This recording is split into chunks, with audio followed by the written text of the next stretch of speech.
আসসালামু আলাইকুম। আশা করি সবাই ভালো আছেন।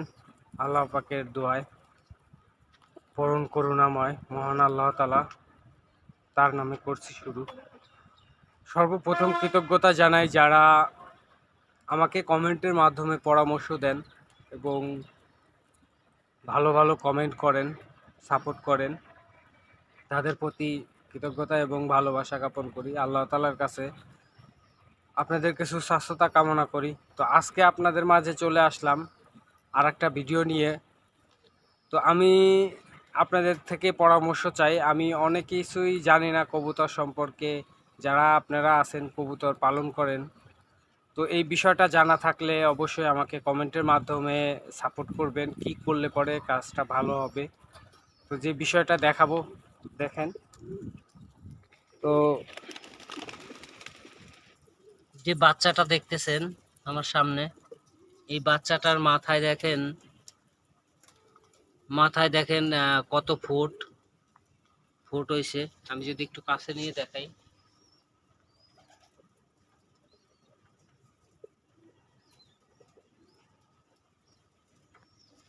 তো এরকম ফুট হওয়ার কি কারণ, যদি আপনারা জেনে থাকেন তাহলে কমেন্টের মাধ্যমে জানাবেন। আর একটা বাচ্চার যদি দেখাই, দেখেন এই বাচ্চাটা তো একই অবস্থা। আসলে এই এরকম ফুট হয় কিসের কারণে, যদি আপনাদের জানা থাকে তাহলে আমাকে কমেন্টের মাধ্যমে জানাবেন। আমার এখানে অনেকগুলা বাচ্চা আছে, সেই বাচ্চাগুলোর ম্যাক্সিমামই দেখা যাচ্ছে যে এরকম মাথা দিয়ে ফুট বেরোইছে। আমি যদি আপনাকে এদের দেখাই, দেখেন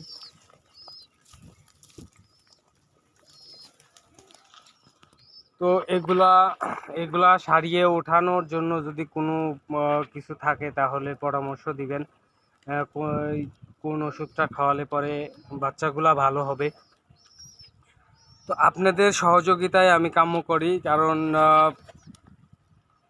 সবারই জানা থাকে না যে কি করলে কি হয়। অবশ্যই কারো না কারো কাছ থেকে জানতে হয়। যদি আপনারা এই বিষয়টা আমাকে জানান তাহলে অবশ্যই আমি সেই জিনিসটা অ্যাপ্লাই করতে পারবো, যাতে কবুতরগুলো ভালো থাকে এবং বাচ্চাগুলা ভালো বাড়ায়।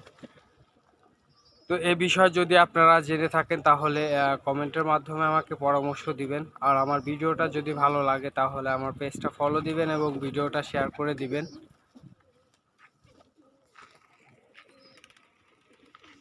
তো এখানে দেখেন কবুতরগুলোর কি অবস্থা।